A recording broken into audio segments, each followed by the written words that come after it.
Get your ears wrapped around the Golden State Media Concepts Basketball Podcast. All the scoop you need to know from college basketball to the NBA and even March Madness. News of your rising stars. Topics on and off the hardwood. This is the Golden State Media Concepts Basketball Podcast.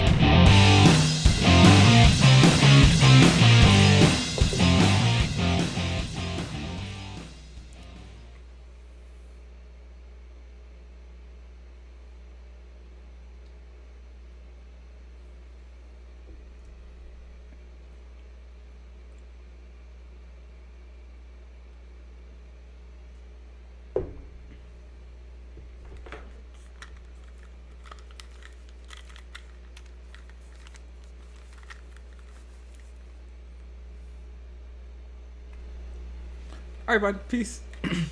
Welcome to the GSMC Basketball Podcast show, brought to you by GSMC Sports Network. As you guys know, I'm your host, Casuan Cottle, and we've got a wonderful show for you today, guys. We are going to be discussing some Game 1 recap of the WNBA Finals between the Aces and the Liberty, and we're also going to be discussing the hot commodity these days that is Jrue Holiday. Then I'll also be discussing something that every collegiate guard should have in their arsenal and something they should be working on during their time outside of practice and in the gym. And then I'll also be giving a story time segment, just telling a story from my time as a professional and as a collegiate player as well. So, that being said, let's go and get right into it. Wait, before we get into it, guys, if you haven't already, be sure to hit that like button. Hit the subscribe button as well so you guys can stay up to date on all of our latest content that we post daily. And be sure to follow us on Patreon as well. You can do so by going to patreon.com, click on the search bar and typing in GSMC Sports. That way you can access all of our exclusive content that we post daily. And if you'd like to support our network and our company, you can do so by following the link in the ticker below. It's streamelements.com/GSMC-sportsnetwork./tip. Once again, it's streamelements.com/GSMC-sportsnetwork./tip. None of this is possible without you guys as fans. We're so grateful and honored for all the support that you show us, and it's an honor to have this platform and share it with you guys. So, that being said, let's go ahead and get right into it, guys. As I said, we're going to be recapping in the first segment the matchup between the Liberty and the Aces, Game 1. Very exciting game that was played yesterday. As you guys know, the Aces won by a score of 99-82, outscoring the Liberty 27-17 in the fourth quarter.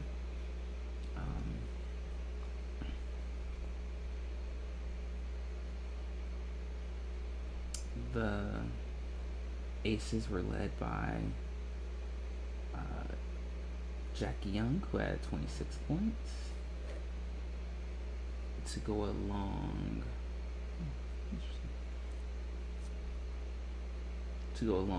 with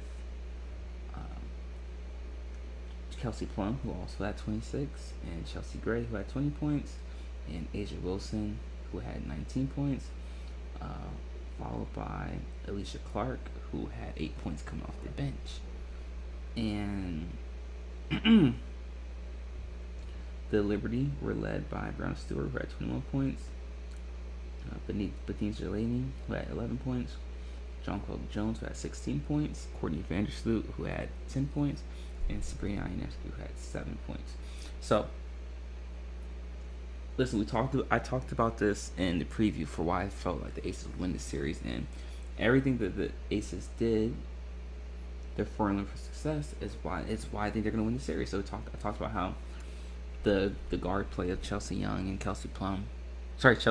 Kelsey Plum, and Jackie Young are all going to play a factor, and how those three guards, perhaps the best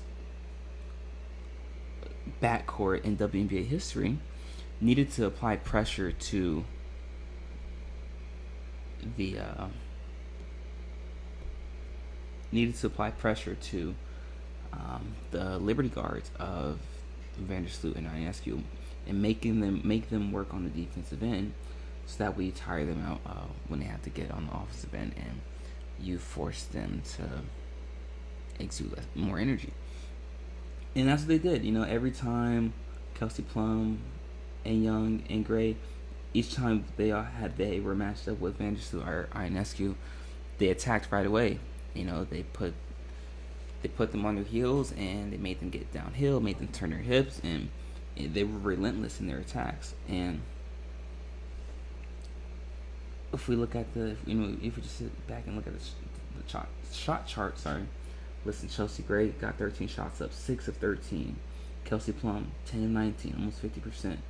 Jackie Young, 9 of 15, over 50%. So not only were they all being aggressive and keeping the defense on their heels, specifically the guards, they were also shooting efficiently. And they attacked right away. They did a good job of applying pressure, so getting it out in transition, and they kept their foot on the gas. And that's why Vegas was able to be so successful in this game. So, we saw that Asia Wilson obviously had 19 points, 8 rebounds as well. So this is stuff that we talked about, which is why they're going to win. If the guards can continue for Vegas to apply pressure and keep the Liberty Guards on their heels and continue to make them work on the defensive end by putting them through more ball screens or just getting into their body on their drives, you're gonna make them work and tire themselves out on the defensive end. So now they're less efficient on the offensive end. And if we look, Ionescu shot 2 of 7, Vandersloot shot 4 of 11. These are both players that average over 15 points a game. So there's no surprise there. But I'm not going to amend my prediction. I still have Vegas winning in 4 games. I'm not going to amend it. I still think it'll be in 4 games, but this is a dominating win for Vegas. We'll stay right here. Won't put the cart before the horse. But let me know what you guys think about this game. Was it a big win? Was it expected? Surprising? Let me know what you guys think in the chat room. But in our next segment, guys, we're going to be discussing the hot commodity that is Jrue Holiday. So be sure to stick around for all that. You're not going to miss it. Be right back.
Everybody, welcome back.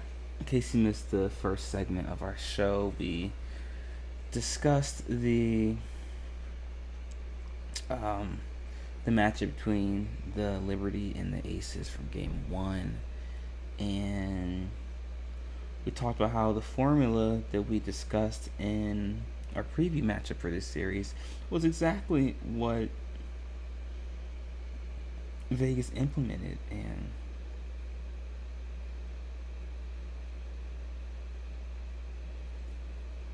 and now they're continuing to build upon this formula, and it could be a very good recipe for success for them moving forward. And in this segment, guys, we're gonna be discussing the hot commodity that is Jrue Holiday these days. As you guys know, Jrue Holiday's name has been in the media for quite some time now, or quite a bit over the past couple of days, with him being traded from Milwaukee to Portland, and from Portland to Boston, and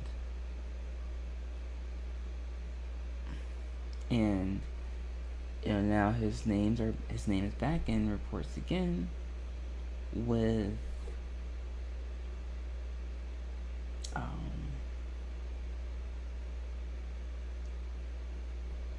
his name coming around, reports stating that Team USA is seeking Jrue Holiday for the 2024 Olympics, and according to reports, USA Basketball is aggressively pursuing Jrue Holiday. But Holiday, who will be 33 at the time, has yet to commit to Team USA. And according to reports, USA Basketball officials, so including Grant Hill, Steve Kerr, Eric Spoelstra, those likes, use the word beloved to describe how they feel about Holiday.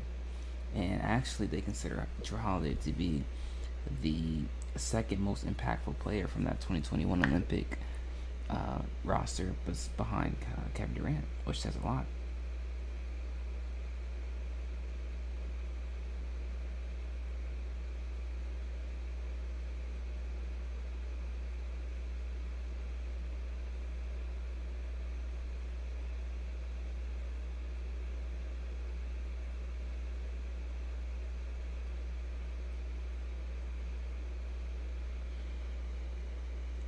And I think just it speaks to the testament of Jrue's pedigree and his character and his professionalism, but also we have to understand that the international game, the FIBA game, is much more physical. Allows for more, not necessarily freedom, but we'll use the word physical, allows you to be more physical, especially on the defensive end. And Jrue thrives in that, something that Team USA struggled in during the FIBA World Cup was their physicality on the defensive end, especially from guards.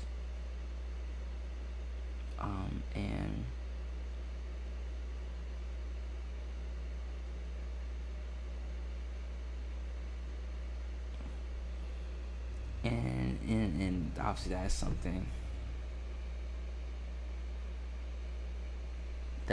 that Jrue has thrived in, that ability to be physical and defensive end. And that's something that, will be good for Team USA, beneficial for Team USA, especially when you already have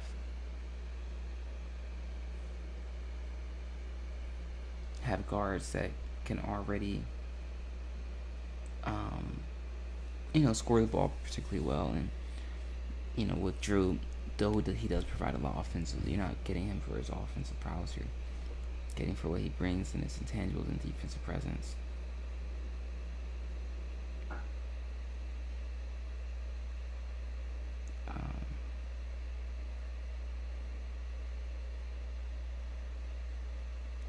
which is the same reason that Boston, brought him in. His ability to for his defensive prowess. So it'll be exciting to see what Jrue can do. I do think he will end up committing to Team USA, being part of that 12-man roster, which says a lot about him when you think about other point guards that are available and other players that have thrown their name in the hat to be chosen by Team USA. And out of all the people that have said they would be interested in playing, or if they are playing, Jrue Holiday is the only one who Team USA officials have stated that they want Jrue. He's the only one that Team USA has stated that they want. So I think it's a positive sign for Jrue. Like I said, it speaks to his character and his place and his style of play and consistency. But let me know what you guys think about that. Is that a good pickup, bad pickup for Team USA? Share your thoughts in the chat room. But with that being said, guys, in the next segment, I'm going to be discussing what every guard needs in their arsenal and what they should be working on during their time on the court outside of practice. So be sure to stick around for all that. We're not going to miss it. Be right back.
All right, welcome back. In case you missed the last segment of our show, we just discussed the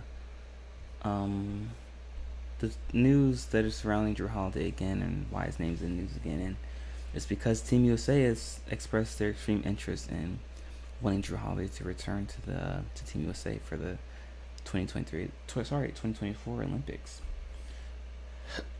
And in this segment, guys, I'm going to be discussing quickly what every guard needs to be working on or needs to have in their arsenal to be successful. And honestly, this can be a vague question, a vague response. So I'll specify it for the offensive end. So one thing that every point guard needs to have in their arsenal to be successful in the offensive end in college is the ability to finish off of 2 feet. So in college, more than the professional level, it's so important to have control going to the paint. There's a little bit less spacing in college. Teams can run zones. You can kind of pack the paint, or you can pack the paint. So which means there's going to be more bodies when you get to the paint, which means need to have more control and awareness of what you're doing. So you can't. If you're going to finish off of 1 foot for a layup or floater runner, it needs to be intentional. But if not, then you need to be finishing off of 2 feet whenever you feel contact. And so what we were taught is, if the defender is on your side, if he's on your hip, then you can finish off of 1 foot if there's no help. But if there's help in front of you and there's a defender in front of your vision, then you need to finish off of 2 feet. Finish off of 2 feet allows you to absorb more contact. It allows you more balance, more control. It allows you to be more powerful coming off of 2 feet. And one thing that's quiet as kept that is a perk for finishing off of 2 feet, you're more likely to draw fouls. So something that a lot of players don't know is that refs are taught to give calls to players who have more control. And so going off 2 feet gives the appearance that you have more body control going into contact. And if you have more control when you go into contact, the ref is more likely to give you a foul call. So that is one way to draw more fouls, is by going off of 2 feet. Obviously, that allows you to get to the line, and then we know the rule that if you can shoot above 70% from the free throw line, you add 6 more points to your average, to your scoring average. So, being able to finish off 2 feet is important for a number of reasons. So finish off of 2 feet with your jumpers, your floaters, right below the free throw line extended area. That being able to get into your jump stop in that area and get to your float in that area is vital, right? And also on the break, going into contact, just going off 2 feet is important. So so things that you should be working on outside of practices are your jump stops. Landing on 2 feet, patience, controlled, pump faking, and then going into your floaters or your jumpers. So working on finishing off 2 feet is something that all guards should be doing. When you have time outside of practice to get in the gym and work. Second is just your catch and shoot 3. And the one thing I will add to your catch and shoot 3 is the ability to catch, give a pump, and then go into your side dribble into your pump. But being able to shoot off the catch is so important, especially as a guard. A lot of times you're gonna get driving kicks, they are kicked out to you, and the ability to just hit that shot right there is huge. It's so important, especially within the offense. Helps keep the defense honest as well. So repping out just 200 at least catch and shoot 3 is just catch and shoot, and then the next 200 is all catch, pump, and then side dribble to get away from the man that just closed out on you, and then shot. So repping that out, 100 side dribbles to the left and 100 side dribbles to the right off that pump fake. Real simple movements like that is what can help you be effective as a guard.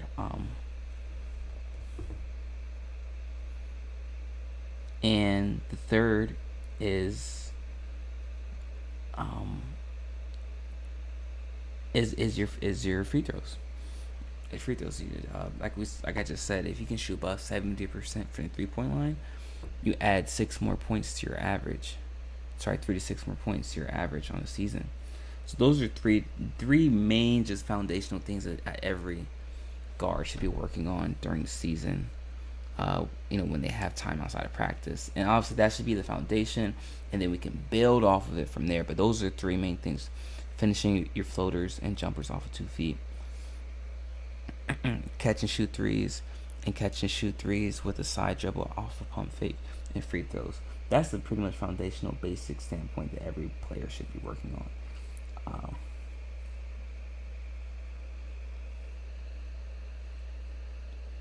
But I say that from experience, the things that I was taught to work on, things that helped me be a successful college athlete, and also things that have translated to the pro level as well.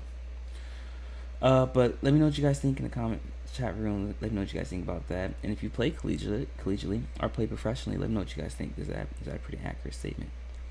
But in our next segment, guys, I'm gonna be giving a personal story from my time playing either collegiately or currently as a professional. So be sure to stick around for all that. You're not going to miss it. We'll be right back.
All right, everybody, welcome back. In case you missed the last segment of our show, I discussed something that every collegiate athlete needs to be working. Collegiate basketball player, point guard specifically, needs to be working on during their time outside of team practice.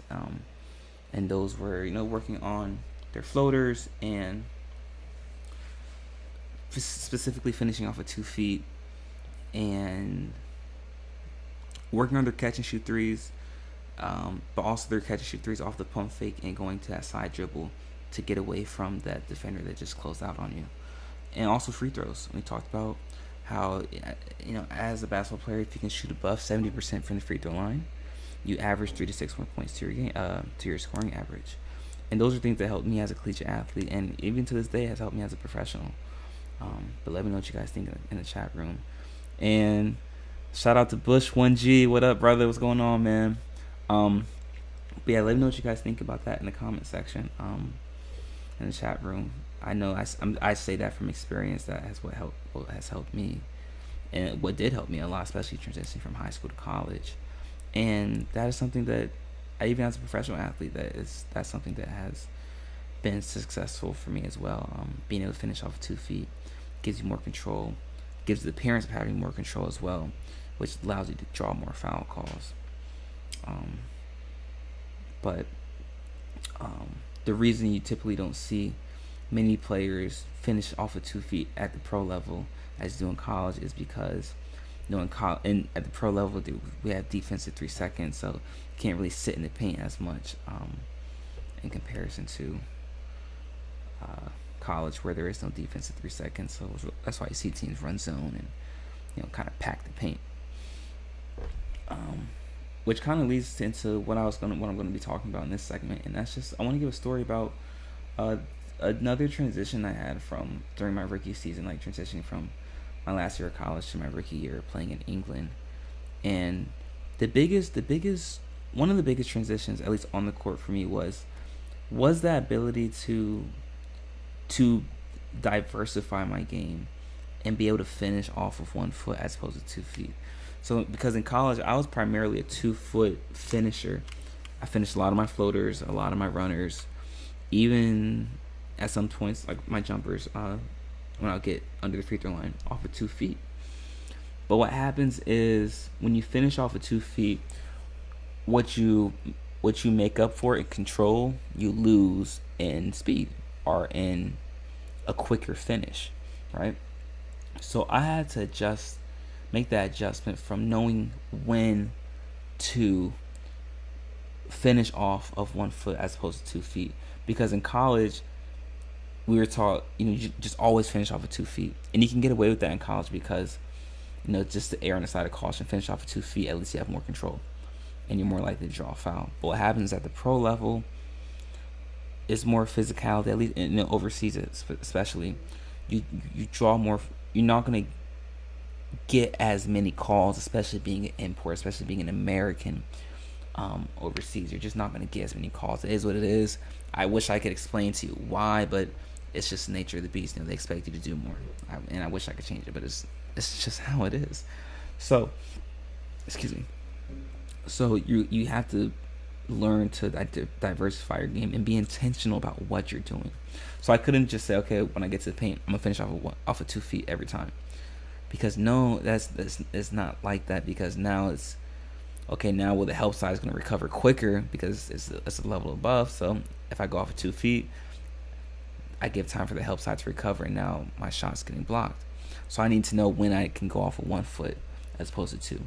And so being able to really read and be intentional about why I'm going off of 1 foot and why I'm going off of 2 feet was something I had to adjust, and being comfortable with finishing off of 1 foot in traffic with contact, being able to absorb contact off of 1 foot as opposed to 2 feet.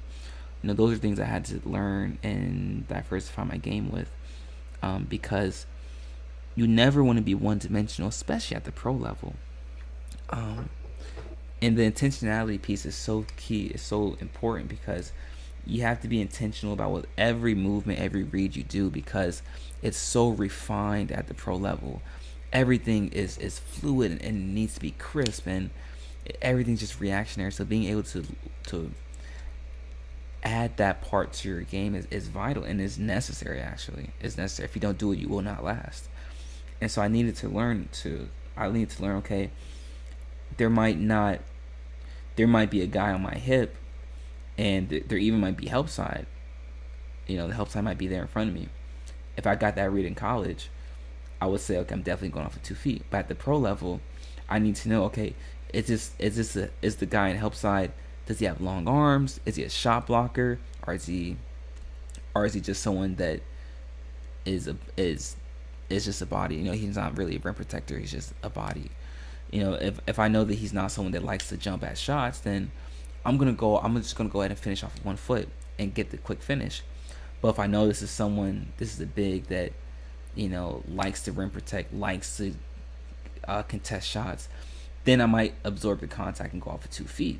So knowing KYP, knowing your personnel, but then also if I know that I don't have anyone on my hip, but there is help or the help side is in front of me, I might not need to go off at 2 feet. I might can just go into my Euro step, going to a 1 foot finish, or I might go into my floater off of 1 foot, as opposed to getting all the way into the teeth of the defense and getting to that contact. So being able to discern what I'm doing and what I was looking for, or what was being presented to me, was important. And so all that comes from watching film as well. Really diving into the scouting report. And those are things I did in college, but it's amplified at the professional level. There's a much smaller margin for error at the pro level than is college, and that's just a very, very finite, very small example of that. But as we progress, and we'll give more segments to talk about stuff like this, especially before the season starts, where we don't have much to discuss in terms of news and coverage. I'll dedicate more segments to just discussing stuff like this and during the shows, because these are requests that I get quite a bit from the people that tune in, and I'm more than happy to share my thoughts and insight on it, because it's something that's missing in sports media today, especially when you look on YouTube and Instagram. There are a few great examples of players or people that can really break down and explain to you why you need to do this move or what you're looking at in film. But that's why I'm such an advocate for getting guys that have experience playing professionally or collegiately into sports media roles, because they add a different level of not only experience, but they also add a fresh take, a fresh voice, and a different perspective that you literally can't get anywhere else. Yes, there are trained journalists that are very good at articulating themselves and presenting data and even presenting their takes, which might actually be accurate, their takes. But when you're able to present your take but also use your credibility or your ethos, it just makes your point that much more poignant. So that's why I'm glad to have this position that I'm in, to share my thoughts and my insight on this game of basketball. But we'll save that for another time. But with that being said, guys, that's it for our show for today. Thank you so much for tuning in.